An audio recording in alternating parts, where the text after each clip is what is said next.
Thank you for joining the August 1st, 2019 Volta call. Just a reminder to everyone that these meetings are public and recorded, and we post them to YouTube after the meeting. So please keep that in mind during the presentations we have today and also during the discussion. And with that, let's go over a quick check on our plans for the agenda. First on the agenda, we have a presentation from Chip today to capture some of what was discussed and on Monday's brigade meeting. And so this is sort of also to socialize it with a larger community and get feedback and just give an example of one way that could be used to collect 15-minute interval stats on the OLT.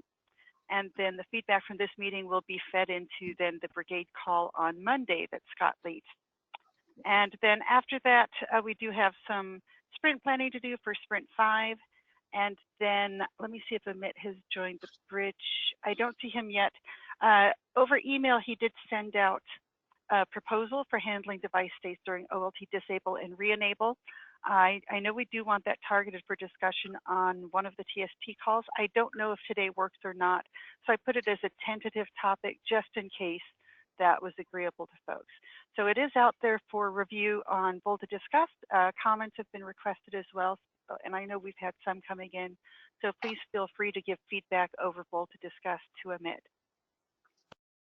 And actually, Amit, I do see you joined. Are you on the audio bridge? You may still be getting connected. Okay, let me go ahead then and hand the presentation rights over to Chip, and we'll get started with the first agenda topic.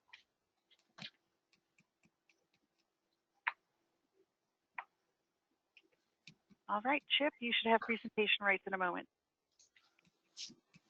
Okay. And does everyone see the big white screen? Yes. Okay, yeah. On Monday's conference call on the brigade related to FCAPs, we had a discussion on the OLT statistics and specifically, the traditional 15-minute interval buckets that are common in most access networks. And as most of you know, that the ONUs will report over OpenMCI their collection of 15-minute intervals. Those are pretty much standard on the ONU.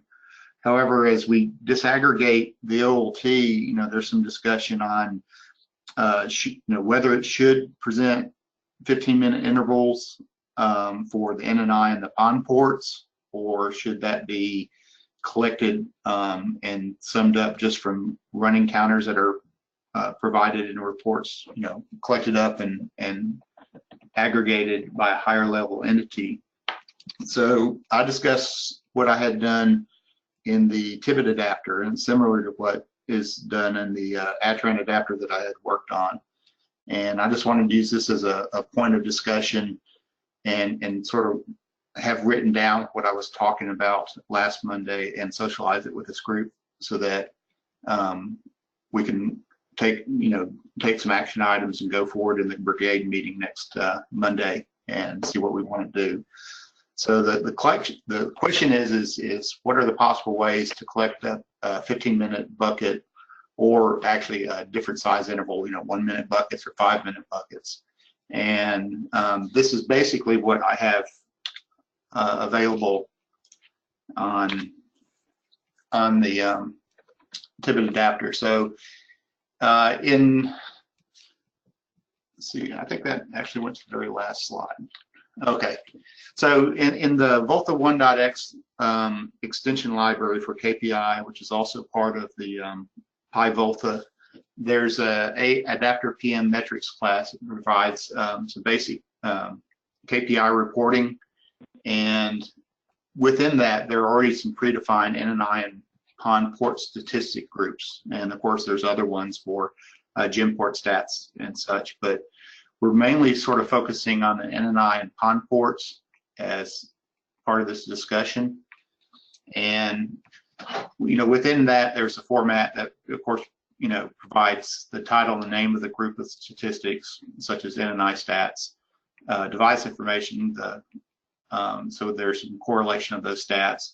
There's a timestamp of when the data was collected, and that's actually the timestamp that the device provides of at what time it collected it, and also the timestamp when the data was published. And so that's sort of important, since that allows an adapter, if they want to collect the information periodically. And when the adapter PM metrics class requests data, it doesn't have to actually go down to the device, collect the data, and reply. It can actually just reply with something that was previously collected. And of course, the main guts of the interesting portions of it's the counters and gauges. You know, the transmitted frames, transmitted octets, received octets, admin status are reported in these intervals. So currently, and the other characteristics of the library, it has a single reporting interval.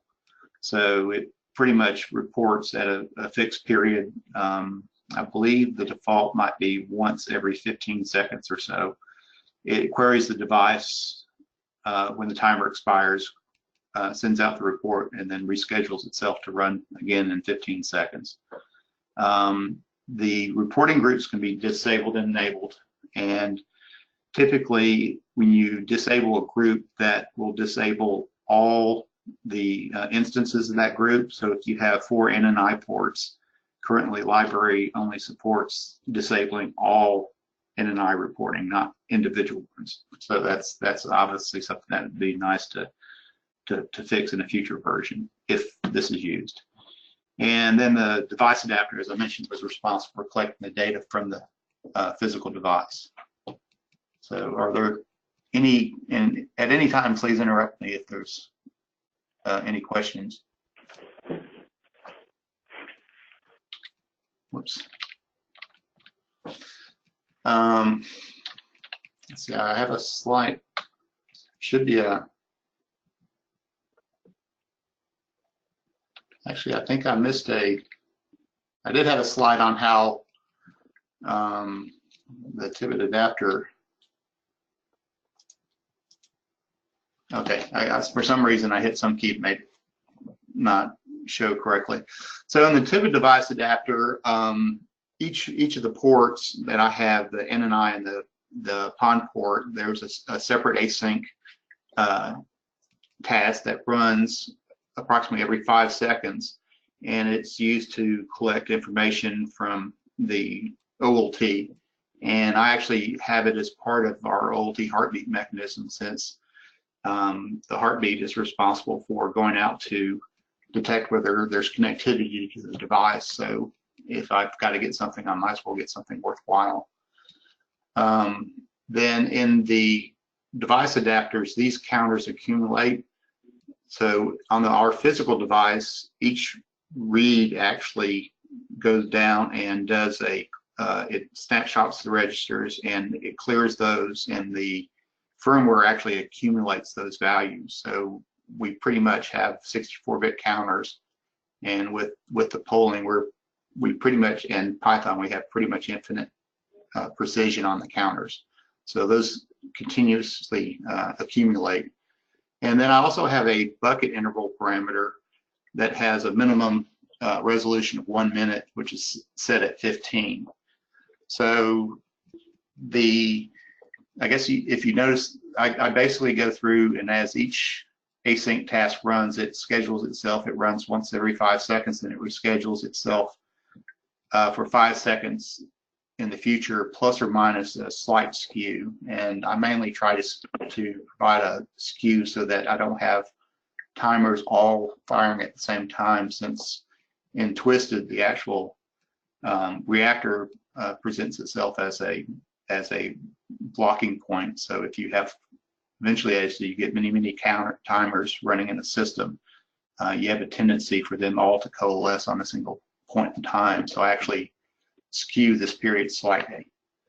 And in the bucket interval parameter, as I get to the collection interval closest to the end of a bucket and the start of a new one, I actually schedule that collection to occur as close as I can to that bucket time, which is from the real-time clock on the compute server.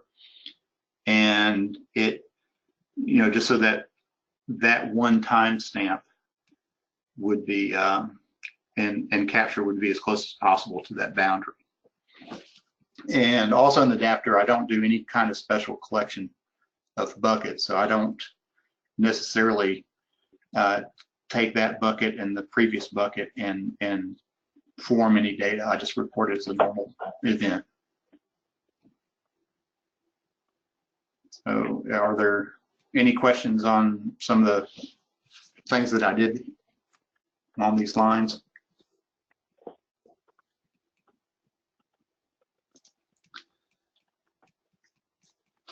Okay, so just basically to sum it up, currently the selection of the reporting intervals is once every 15 seconds I output the data, from the reporting library.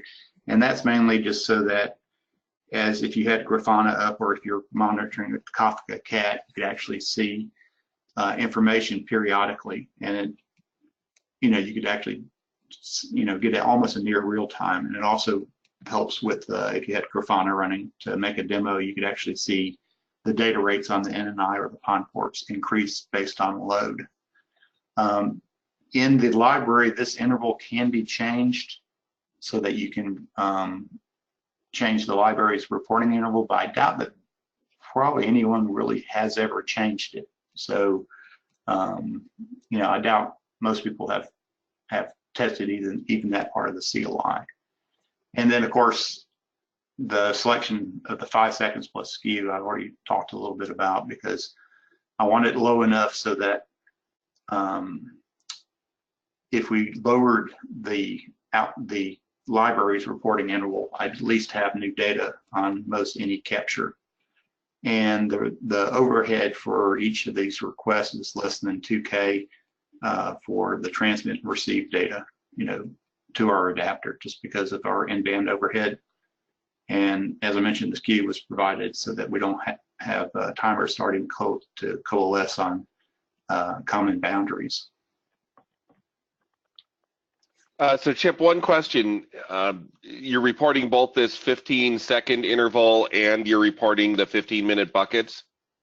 I'm just reporting every 15 seconds, so I don't actually report a bucket at this time, because it is a counter. It's just a regular counter group. So there is a report that I try to align as close as possible to that 15-minute interval, but there's nothing special that says this is the end of an interval, or that it's just collections for the counters are just for the last 15 minutes. Okay, so, gotcha. Yeah, so, and I actually have that on the separate slide, because I think we need to have running stats, which are, and also on-demand stats, which can be useful for analytics and the on-demand for debugging purposes. And I think the interval stats should probably be a separate group, and that was mentioned during the discussion last Monday. So, and I tried to get many of the things that various people brought up, and so I tried to summarize some of those on this page so that we can have a discussion here of what people in the community think about interval statistics in general for the OLT. And I'm not really putting what I did as like a proposal. It's more of a this is what I have done, and let's use this as a discussion point of maybe where we really want to go in 2.1. So I'll give everyone a chance to read through these things, and some of the people who were on the call might remember a few other things. So if I've missed anything, please feel free to add. Chip, I had one question back on slide 4. So you have a collection interval and a reporting interval. Yes. And so at the reporting interval, when that happens, it reports everything for all the all the collection intervals that are within that reporting interval. Is that correct? No, it does. It does a current. It gets the last collection that I did. So in the actual code, it's a Python twisted looping call. So and it's scheduled for 15 seconds. And what it does is goes through a list of the PM stats, both NNI and PON statistics will all be reported in one during one interval. So when it fires, it'll go to the device adapter, extract the counter information, report the NNI stats for each port as separate messages, and then go to the PON ports and do each PON port as a separate message. Okay. So this is where your two timestamps would come into play. Your R, one of them would the published timestamp would be fired at R, and the collection timestamp at T. Is that right?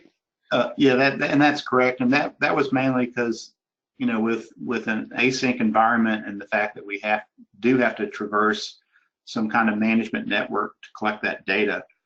You know, when I originally wrote the library, I wanted them to be independent so that we don't really have to block on that reporting interval to collect statistics and place and send it out.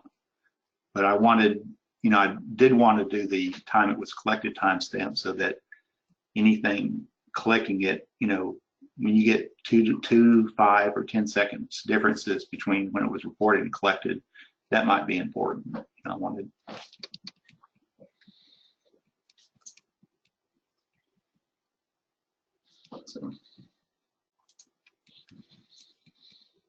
So I mean, I've worked in access networks, and you know, of course, Volta is about a new disaggregated system and trying to move some of the telcos and the access network into a more data center environment.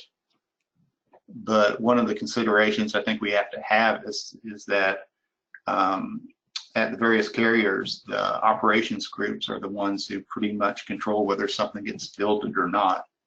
So as a community, we think we need to have 15-minute intervals reported, at least on NNI and PON ports.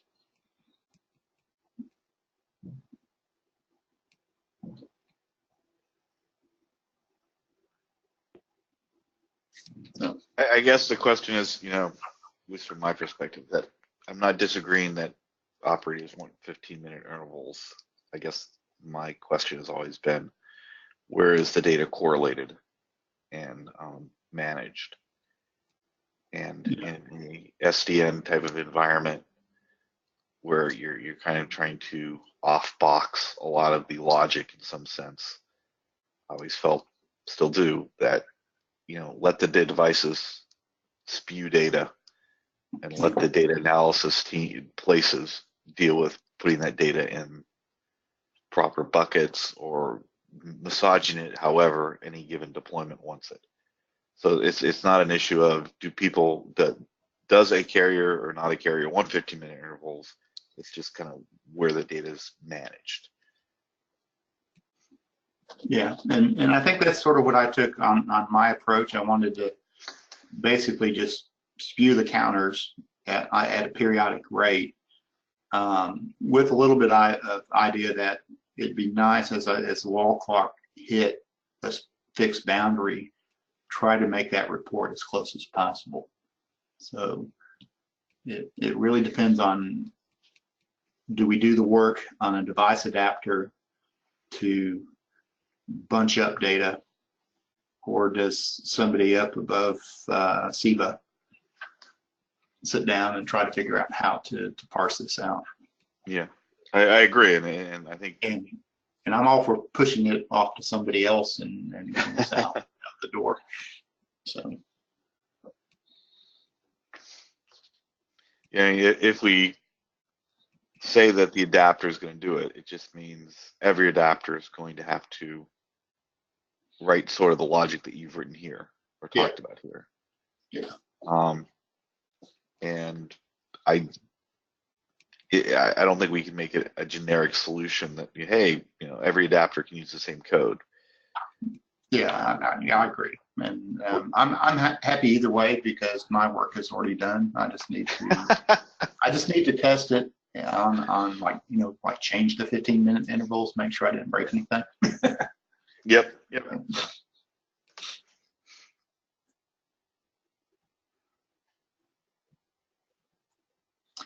And so, I mean, if there are any other questions, I mean, there is the thread on Volta Discuss, so people could provide some information there. This might help drive some discussions next Monday, but I'm not sure. I'm not really hearing whether people really want this or don't want this. So,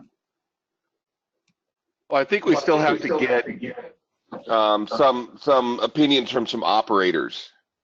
So, I mean, we've heard Michael's opinion, of course, but it'd be nice if we could hear from the Dutch Telecom and Turk Telecom people as to whether they want this, how important these 15-minute intervals are to them.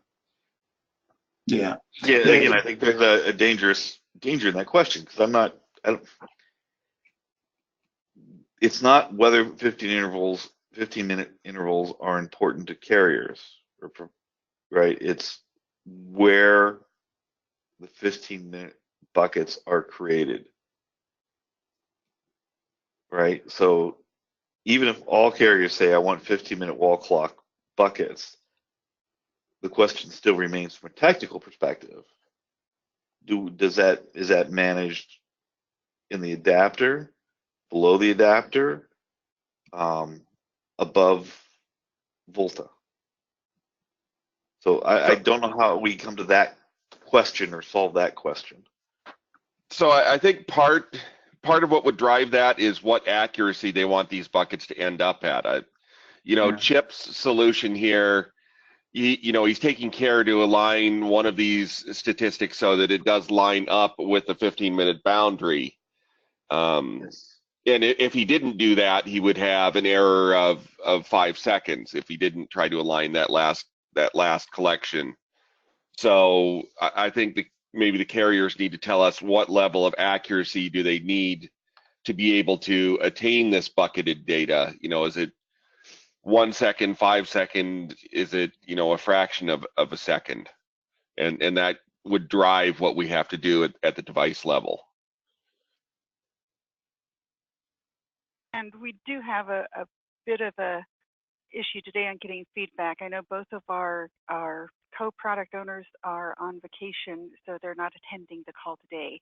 So we may need to circle back next week and collect feedback from them. And anyone else can speak up on the call. I know we do have some representation, but I know Bjorn and Sean are both not available today.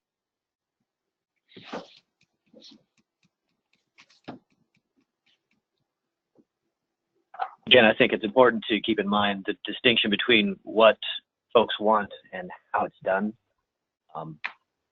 One's in the realm of the owner of the product, and the other is the realm of trying to hear code it. So, we don't want to have too many folks dictating things in hardware, whether that's the right way to do it or not, for example.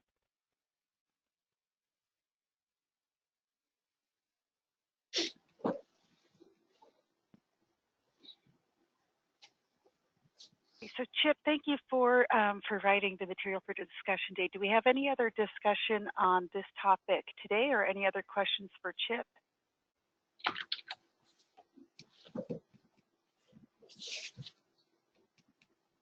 Okay, and Scott, I think this will be brought up on your brigade call on Monday.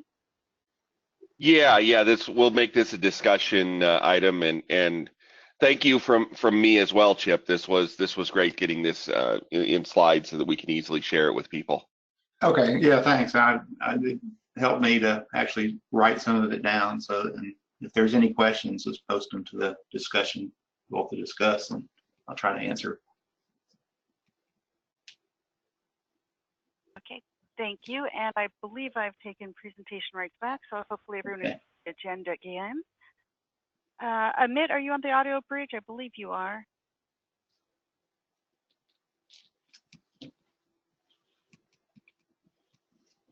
Okay. Actually, I'm not hearing Amit. So I think we'll go ahead then and proceed with the second topic and then get some feedback from Amit on whether we want to cover this third topic today or not. So Sprint 5 starts next Monday for version 2.1 for Volta. I've penciled in a target duration of 3 weeks, which has been our standard interval. So that would take this running from August 5th through August 23rd. Any objections from the group, or do we need to revisit the duration of the sprints? Is everyone fine with this at this point? Okay, I'm not hearing any dissent, so I think we'll leave this at a target for 3 weeks. And then I do have that placeholder created in JIRA so that people can map items over there if they have identified items from the backlog that they plan to work on during this upcoming sprint. So feel free to assign things to yourself if you know you're going to work on them and pull them into that placeholder sprint for Sprint 5. Then I do want to go back then and sort of circle back to our planning slides and get a sense of where we are. So we had from the estimates at the start of the work on 2.1, we had a couple estimates for how long we thought some things would go. One of them, oh, and if Amit's not on the bridge, I may not be able to get this feedback. I see him online, but oh, there's the mic. Yeah, okay. Yeah. Sorry. Yeah. Oh, no problem. I just wanted to touch base on the migration to the to go for the OpenLT adapter. I know that's been progressing, and we had an original estimate of about 4 development sprints.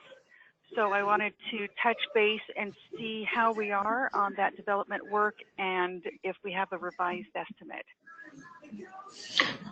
Yeah. So so the target that we had was to bring it at par with what we had in the 1.7 branch, Yes. right? And Yes. for that target, I think we are pretty much done with the coding part of it. The last few Gerrit reviews are up there, and I think we need to add some test cases before they could be merged. So I would think that we would need one more sprint just to tie up everything and make it at par with 1.7. Okay. But there are a couple of features, right, or not, features I would say, which have not yet made through, which were DT specific, because we are still evaluating if they would still be needed or not. Okay. Is that something we need to, because I know we have a few JIRAs that are open for DT specific requirements. Are those ones we need to address when we have Bjorn on the call? Or is that kind of being discussed in the background? We can update on this, I think, maybe next week. Okay. Okay. And I believe Bjorn is back next week, but I'm not quite remembering the schedule. Okay. Very good. But from a feature perspective, I think most of the code is at least up for review, or the remaining part of it. So once that goes through, it's just a question of stabilizing those features. Very good. Okay. That's good to hear. And then on the GPON support, I haven't seen anything specific coming in for that, and I know we don't have DT representation on the call today. I believe they were leading that, if I remember correctly. So I'll have to circle back to get feedback at a later time for that. Let me go up. I know we have Matt on the bridge as well. I wanted to talk to you about OMCI a little bit at one point. So the first topic, so it looks like we have this well underway. So hopefully at the end of Sprint 5, this will be fairly feature complete in terms of comparison with 1.7 functionality, and then testing underway, well underway at that point as well. So I think that's in good shape. Thank you for that update. Let me see, Sean Massette, do we have you on the bridge today? I don't see him. I don't know if there's anyone else who can speak to this. So we do have the work on porting the functionality for the tech profile work from 1.7 to 2.x as well. There have been a number of folks involved in that. I'm not sure if Girish or if anyone else can speak to the remaining work expected for that or the current status. Do we have anyone who can talk to that? Yeah, so all this is up for review, as Amit told. Yes. Okay. Yeah. So this, I think, is in good shape as well. Then I didn't see Jason on the bridge, but I know that we have the brigade going on to cover the migration from VAL 2.6 to 3.0. I'm not, yes. I can fill in a little bit. Oh, great. The current target is 3.1, and that's what the patch sets are for. And that resolved some issues that were in 3.0. There's some patch sets that are in work there. I have been trying to get those through, and there's some changes that need to be done to the Protos files that Girish and Matt were just, there's an email thread on that. So I think this is coming along. I'm not exactly sure what the overall. I think it's probably within target, but I'm not sure when it's going to get delivered. Okay, good. Thanks for that update, Zach. Any questions from the group? I have some comments here. So I will be submitting a patch for the OpenOLT Proto and Tech Profile Proto in a day or two. Great. Thank you. Is that the proto file in the 2.x Volta Protos? Is it the agent, or is it the 1.x, or is it all of them? Yeah, maybe all of them. I just have to evaluate. I just want to make sure all of them are the same. Probably the 1.7 is not going to change, but I just need to have a look at that. But definitely the 2.x Volta Protos is going to change. I just need to make sure all of them are aligned. Okay, yeah, that makes sense. I mentioned it in the email that if 1.7 works with the agent and the 1.x Volta tree, that should be our golden copy, right? That should be the one we all work towards because it's known to work with Tech Profile. So yeah, assuming if Volta Protos and 2.x has to change, if the version that VAL 3x branch is using has to change to match that, then that's good. It should change. Yeah, I'm going to anyway submit the review, so we can work on that.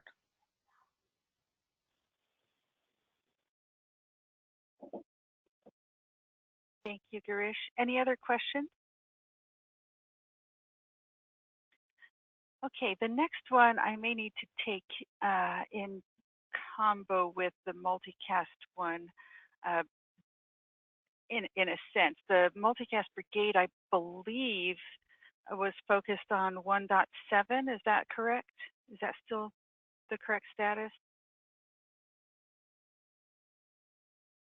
Yeah, this is Serkan. Yeah. As you said, it's correct, and it's almost completed as far as I know. Great. So the team will be focused on merging it to 2.1. And with the multi-TCONs also. Okay, that was my question, is if as part of that brigade work, if the multiple TCON support had been developed as well. So it sounds like this has been covered by the multicast brigade? No, I don't think so. Okay. Yeah. They finished the multicast things, but didn't start the multi-TCONs. Okay, now I understand. Sorry about that. So who was that speaking? Yeah, may I know who was that speaking? Serkan from Netsia. Hi, Serkan.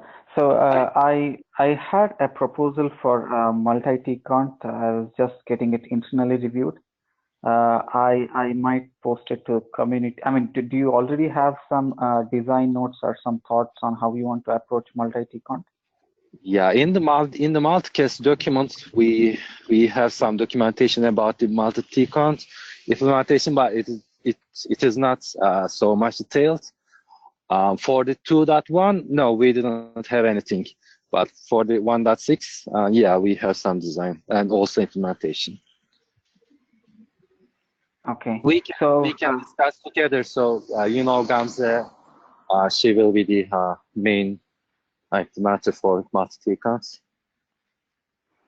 Yeah, so I had some thoughts around how to approach multi-T-count on 2.1, and I thought I will circle it. I mean, just post it to community. Maybe I will get in touch with you and Gamze before I post it, just to see we are overlapping each other's work. Okay, that will be great, Bruce. Thank you. How pervasive do we think the multi-T-count and multicast support is to 2.x, i.e. is it an isolated feature that, or are we seeing changes throughout a lot of the core code to make that happen? I think, yeah, we need to change lots in the core code, I believe. All right, thank you. You're welcome.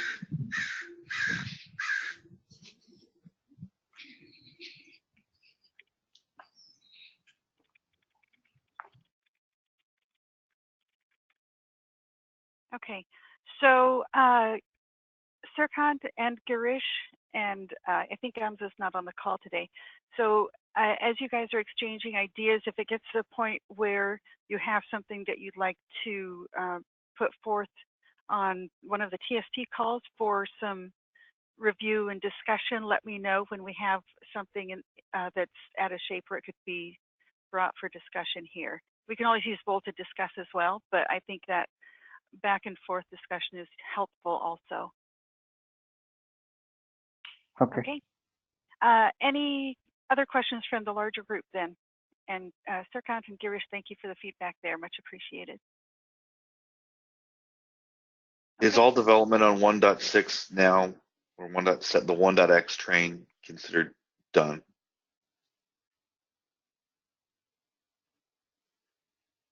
I guess so. I think nobody wants the multicast and multi-T-counts other than Türk Telekom in 1.x, so we can say it's finished. We don't want to merge all of the multi-T-count and multicast things. Not multicast. We already merged multicast, but not multi-T-count.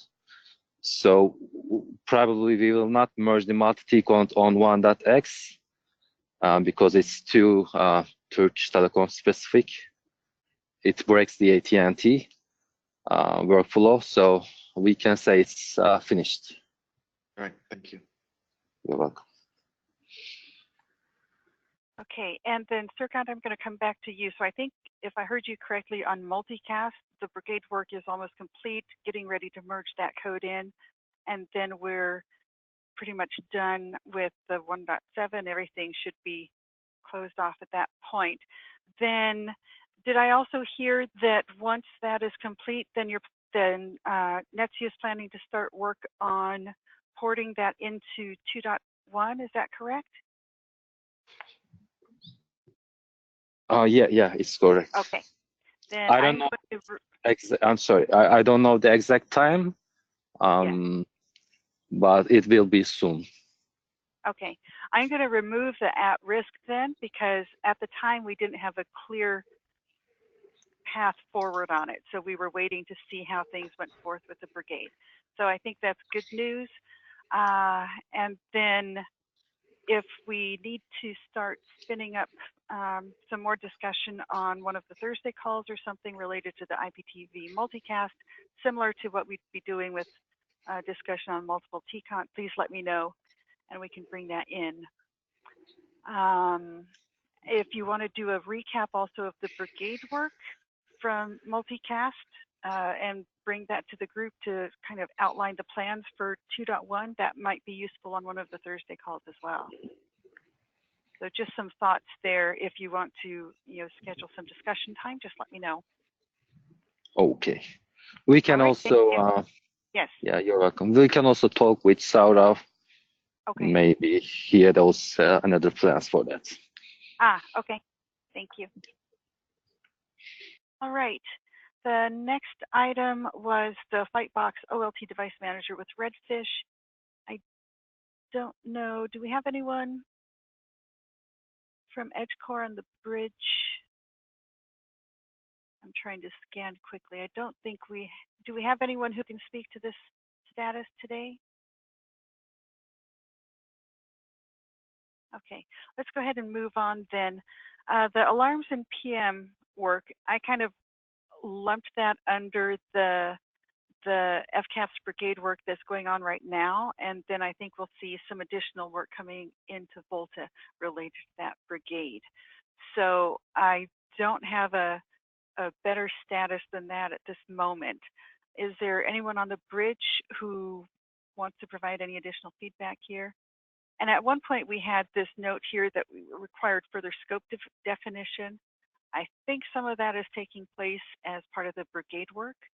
If there's something we need to collect more input from service providers, please let me know, and I'll talk to Sean when he's back to try and coordinate that info collection.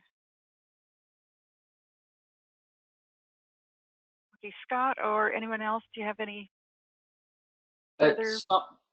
Some of the work of PM configuration in the core to match what was in 1.7, that's work is already done. Okay. So there's changes that are required, then obviously then this would be new work.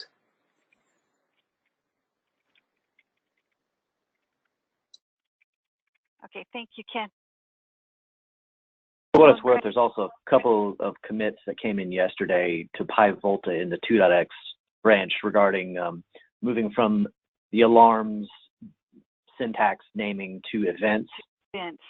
So some of that's starting to make its way in there as well. And with regards to stabilization, and it kind of comes up as, do we want to get that in before or after we decide to cut the stabilization branch? But I just kind of want to get that out there that it's a good change.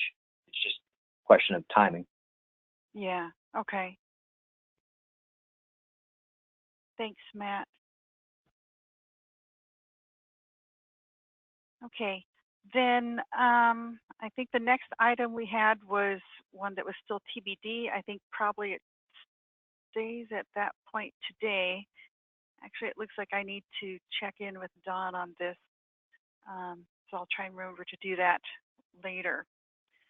So, and we didn't have any people assigned to work on this. I think we've got a lot of development work ongoing right now. I'm not sure if we have anything to fill in for this item on this upcoming sprint. Any other views from folks?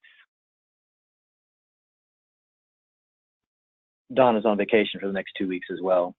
All right, so I will wait for a couple weeks. Yeah, obviously I would wait, but yeah, it's just I'm not sure how much he's looked at it at all. Okay. So yeah, it's probably worth a discussion when he gets back. Okay.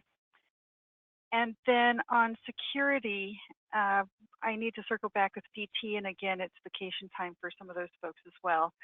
So we wanted to have some discussion on a Volta TST call. I'm not sure if it's getting to the point where the community would like to try and schedule that in, or if that needs to wait a little bit because we have a lot of activity in a number of areas and a number of active brigades at the moment as well. So any views from the group if it's time to try and start queuing the security topic up for a deeper discussion on a TST call?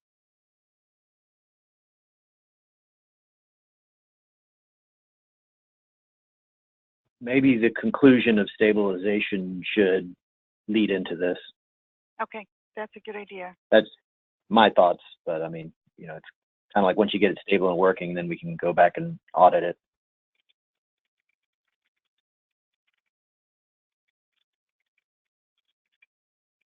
So I'll put that as a tentative plan here. Thanks for that feedback, Matt. Okay, then let me go on to our next item. Matt, this one I wanted to talk about with you. I know that we've had you involved in a number of other items right now, and you're working on the Stabilization Brigade as well. So for the OpenMCI enhancements, I wanted to just check in with the list we had from, I think it was March, talking about the priorities we saw at that moment. And at that time, the extended message format was kind of the highest priority. So I don't think we've really ramped up the OpenMCI work a lot yet in 2.1. Do you think that's going to be coming in a couple sprints, or do you have any thoughts on when that work will sort of start ramping up? We've started some of the enhancements in terms of stability. So yes, part of it's just kind of re-engaging on a few items. But the performance implication of the first one, the extended message format, yeah, and if nothing else within the next few weeks, within the next couple weeks, we'll start exploring what that'll take. Likely won't be a stabilization thing. It'll be something that's a new feature. So we'll have to explore that outside of stabilization. But there are other OMCI items related to stabilization that we're starting to look at as well. Okay, thank you, Matt.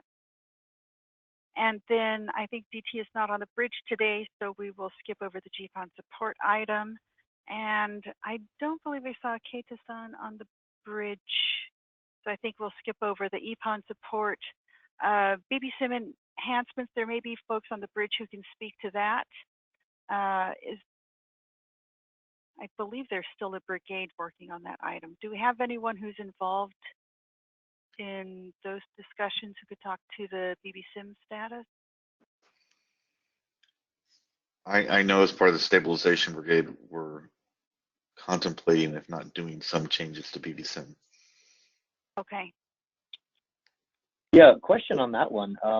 So the addition of BBSIM tech profile support implies that it's not there today. So when we finally do get a 2.x that's capable of tech profile, we'll need a BBSIM ready to go with it for most folks to be able to test.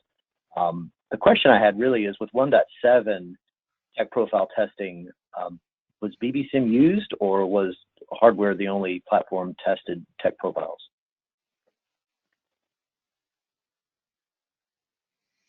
It would seem that only hardware would have been used. I can comment on that, Girish here. So it was tested, as far as I know, we tested only with hardware. I don't know if, as far as I know, BBSIM was not enhanced to support technology profiles, but it was thoroughly tested with hardware. Okay. So I would imagine that, again, as part of the 2.x stabilization and inclusion of TP tech profile, sounds like that support will need to start showing up there. So in terms of folks who are looking at work to do, that one's probably a good one. Yeah.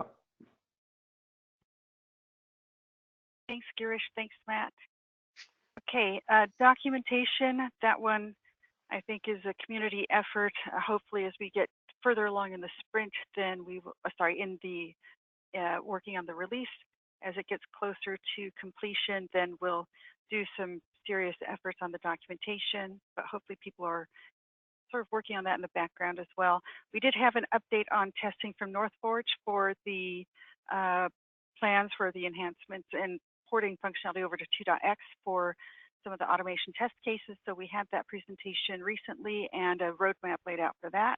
So I think we have this item covered for status. Do we have anyone from Northforge who wants to make any comments before I move on? Okay. Then I think that takes us through the scope items that we had identified for 2.1.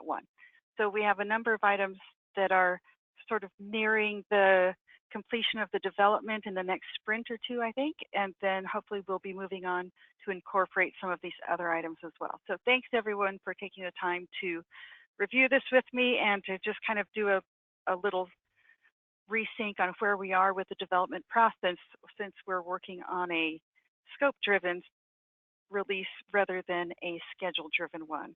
So that helps me with getting a better idea of status. So I think if there are there any other questions on this material today? Okay, I think what I'd like to do next then is I do want to take a look at some of the defects we've got in the backlog. But first, Amit, are you still on the bridge?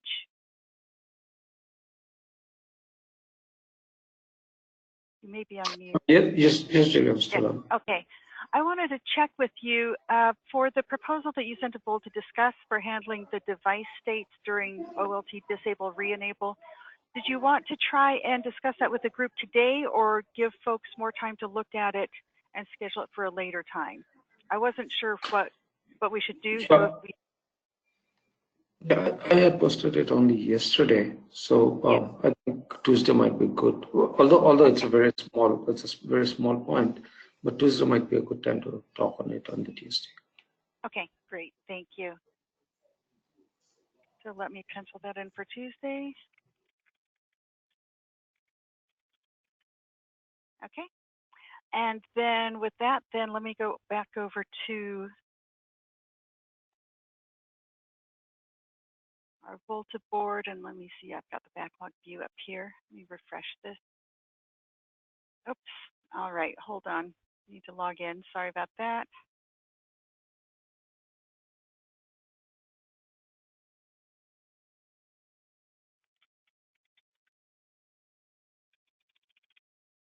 Bear with me.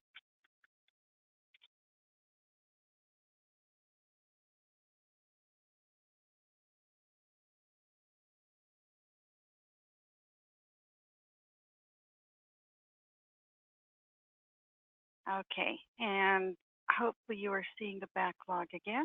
Is that visible on the screen? I had to stop and restart sharing.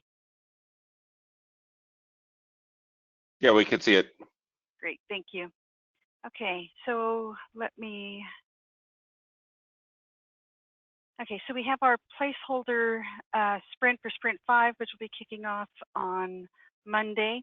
I did map one item in there. I hope that was okay. I had some discussion with folks yesterday related to 1699 and a related issue. This is one where we had some work in progress on 1699. One of the new issues that we had come in for discussion, that one ended up with a duplicate, and so we had an assignee for that as well, which was Matt.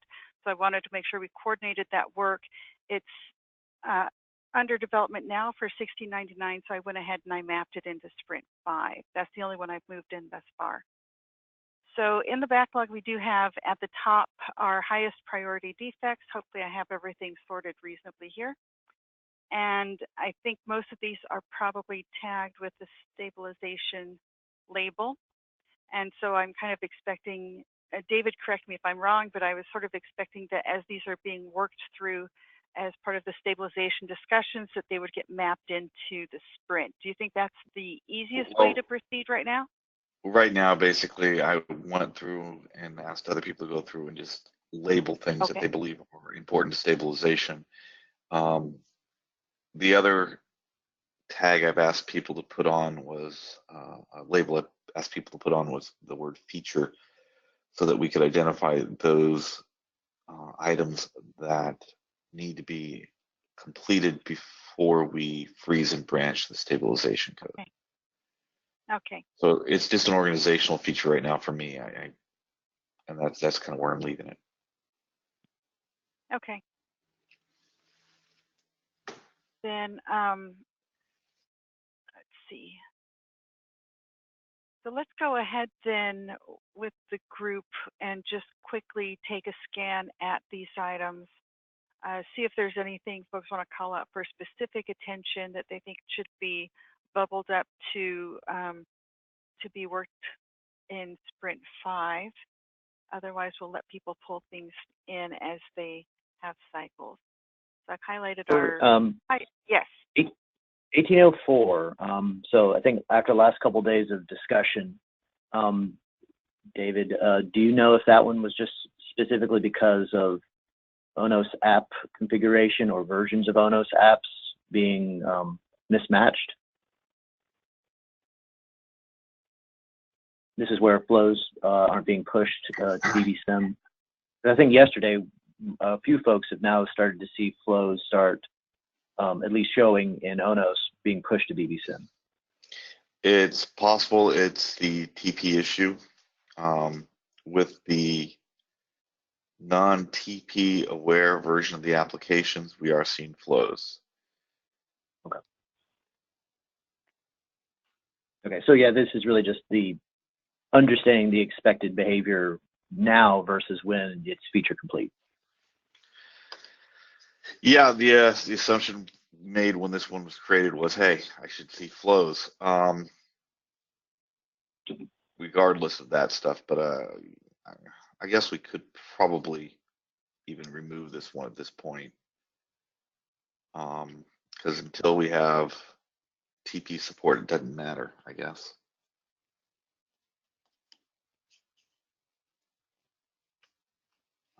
But it doesn't hurt to leave it. Yeah, I mean, I guess maybe it's just, I don't know, lower priority. I guess it would be proven to be a bug once TP support is in, and it still doesn't work, then there's your issue. That's my question. Do we just delete this and reopen one if it doesn't work after TP support's in? I mean, I'm fine with leaving it as long as we all understand it. I'm kind of leaning right now, right at this moment, to just removing it, because we'll have to retest. Yeah, and this way there's no ambiguity.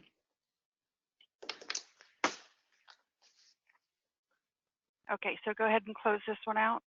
Yes, please. I just want to double check too. Scott's been testing a lot with BBSIM and 2.x and make sure that, you know, it's been his observation as well. It's been mine. I've just recently started using BBSIM, so we've kind of had to sync up on expectations. But yeah, it looks like every. Go ahead, Scott. I was just going to say I've had no trouble with the 1.13.5 pre-tech profile ONOS apps. I'd like 90% success getting things to DHCP discover in BBSIM. Working on trying to figure out why I can't get it to DHCP ACK. But yeah, that's my observation so far. Okay, so I've gone ahead and closed that one out. I thought I saved, did I not? I didn't add the comment. There we go.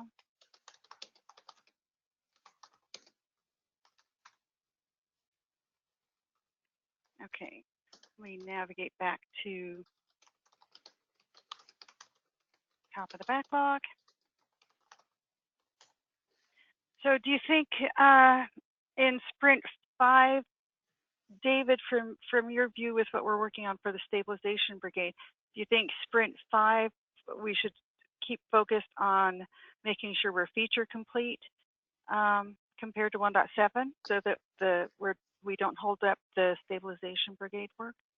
It's going to be a two-pronged attack, I think. Okay. Yes, I think there has to be a priority on getting feature complete with 1.7 or what we're going to freeze in terms of the stabilization branch, as well as people will be bug fixing based on what's available. Okay. And I believe we went over this Tuesday, but there's like 3 or 4 commits that are outstanding that, if merged and worked, should get us there. But yeah, those are the ones that we're really kind of all waiting for. There were a couple other identified as well. The biggest, I think, outstanding one is probably what we've been affectionately called the monster commit, which is the TP stuff. Yeah, so that one, and then a follow-up that would be for OpenOLT, and then there's a couple of small follow-ups for the ONU.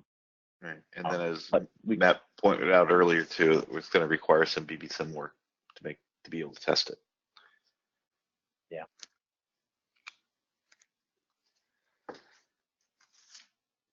Okay, then let me check to make sure I'm making the best use of folks' time. Do you think there's value to looking at what we've got in the backlog to try and identify items for Sprint 5, or should that be left to people to review on their own and pull items up as they see fit, and then we can discuss the status of that when we kick off the sprint next week, just to make sure everyone's in agreement.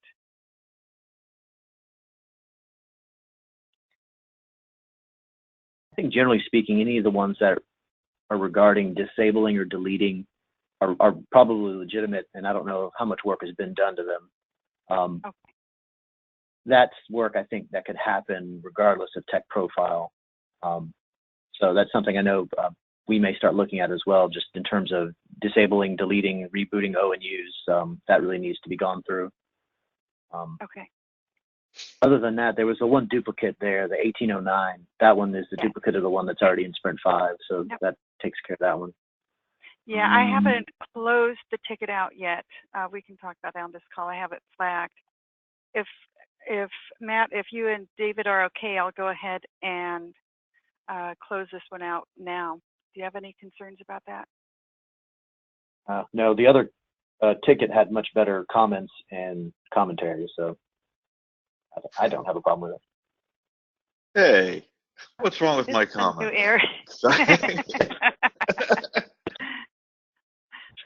Okay. Well, they're great. So yeah. I'll go ahead and close this one out. And Aishwarya, thank you for bringing that to my attention so we could make sure we didn't duplicate work that was already going on. So appreciate that from everyone. Okay. There was another one in the list, 1790 or 1760, I thought. Scroll a little further down. It was in the backlog list here about possible race condition and ONU indication.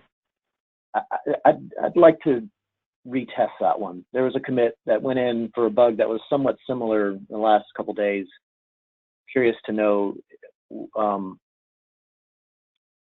that's still an issue or not.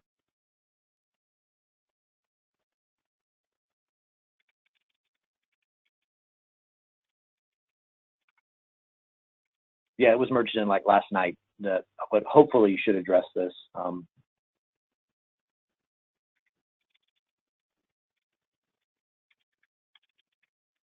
Or at least it changes code in that vicinity. Whether it fixes it or not, I guess, remains to be seen by everyone. Let me see. Do we have Mahir on the call today? Let me ask him to do the retest then.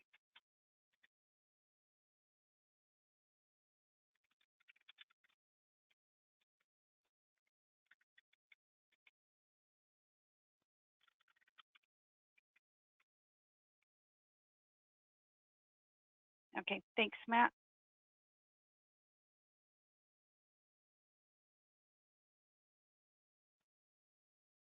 So actually, why don't I go ahead and put that one in Sprint 5 so we make sure we get updates when we're looking through things. That way I can keep it visible, easier for me to track. Okay, thanks, Matt. Any other items folks would like to call up for specific attention?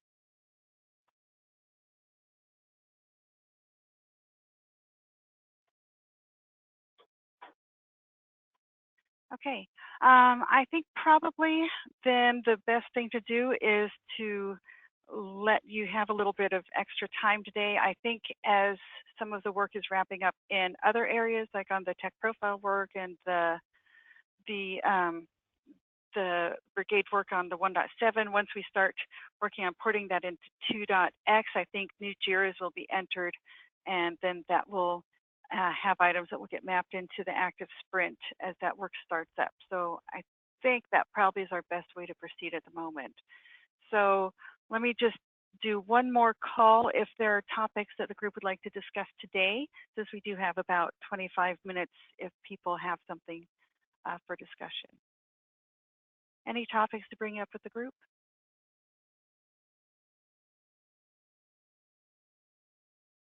Okay, I'm not hearing any, so I will be giving you some time back. I'm sure there won't be any complaints to that. And then just a note, on Tuesday's call, we'll plan to go over the proposal that Amit had sent out related to handling device states during OLT disable and re-enable. So we'll use part of Tuesday's call for that. And then the remainder of the time on Tuesday will be for kind of kicking off the Sprint 5 work. and taking a look at what's carried over from Sprint 4, which we will be closing out at the end of this week. So actually that's tomorrow is Friday. Okay, I think that's it for today then. Thanks to everyone for your participation, and I will talk to everyone soon. I'll go ahead and stop the recording. Thanks everyone.